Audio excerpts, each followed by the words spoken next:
The chandelier. But that's okay. That's okay. You're being a witness because they're watching. They're seeing every Sunday you're faithful. They see you getting out there, going to church. And after several years of that, they're going to get curious. They might get curious a whole lot sooner if they see you running to the car. and if they see you over there inviting them to come, and you're pretty persistent. You know, when I got saved, there was a guy who lived down the street from me. He wouldn't leave me alone.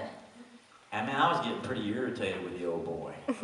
And, you know, I didn't, you know, I told you I was raised in church, and I just didn't have much, you know, stock in it. I had a bad attitude about church, and about religion. Still have a bad attitude about religion. People say, "Are you religious?" I say, "Oh no. Don't you know religion's of man? It'll send you to hell." I've got a relationship with the King of Kings and the Lord of Lords. I don't want no religion. I want a relationship. But this old boy Ray, every time I'd step, I used to like to work in my yard. Every time I'd go up my yard, water my yard, fertilize my yard, or I used to keep it manicured. You know, I was aging. You know, we had sidewalks and stuff, and I was out there trimming the hedge. I was always doing something out in the yard. That was just my thing, you know. And it seemed like every time I'd go out there and try to move a sprinkler, I'd look, here he come. And I'd just start shaking my head. I'd let him know he was irritating me, but it didn't bother me. I mean, it didn't stop him. He was persistent. He just kept on. He knew I needed Jesus. And finally one day, just to get him off my back, I said, "Ray, if you will just shut up about this Jesus, church. I said, I promise you I'll go to church one time. If you'll just promise me you'll shut it. You'll never mention it to me again." And he said, "I promise."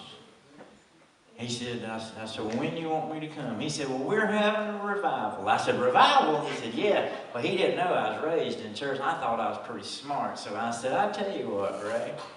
I said, "You said this is a revival you're having?" He said, "Yes, sir." I said, "It's a Baptist church?" He said, "Yes, sir."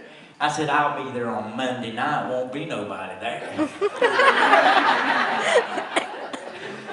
He said, "Okay."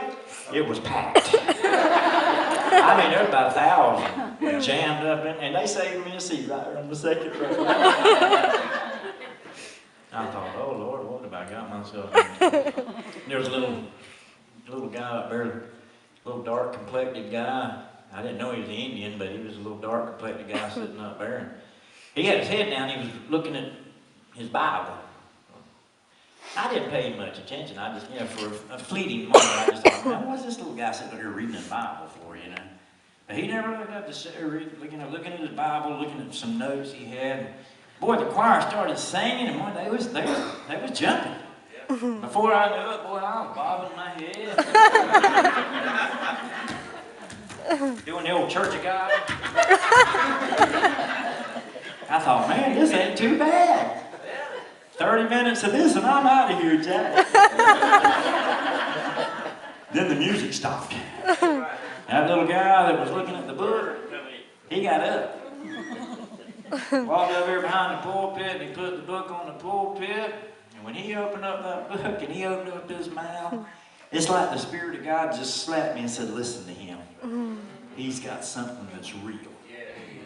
And he began to share his own personal testimony, which was very similar to mine in a lot of ways.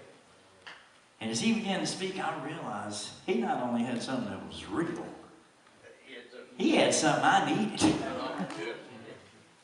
And the more he continued to share, man, I became broken right there before God. In a million pieces, I was just exposed.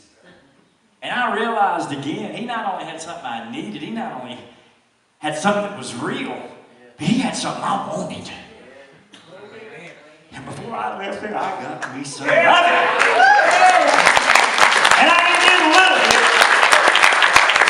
I ain't never got a little bit of nothing. That's God, if I'm going to be a drunk, I'm going to be a whole hog drunk. If I'm going to be a dope pit, bless God, I'm going all out. And bless God, when I got saved, I got saved from the top of my head to the soles of my feet. I'm so saved it's pitiful. Make Baptists nervous.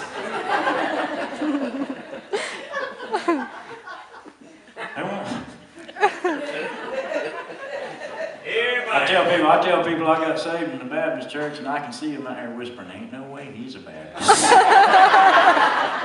You ever seen a Baptist look like that? You ever seen a Baptist move around like he does? He can't be still. Look at his eyes. He's wild. He's crazy. Amen. Bless the Baptist. I read lips too, amen. I can tell exactly what you're saying out there. And some of the things you've said, you ought to be ashamed of yourself. Oh my goodness, let's see. My mother gave me an idea for a song. You want to hear it? Let's see.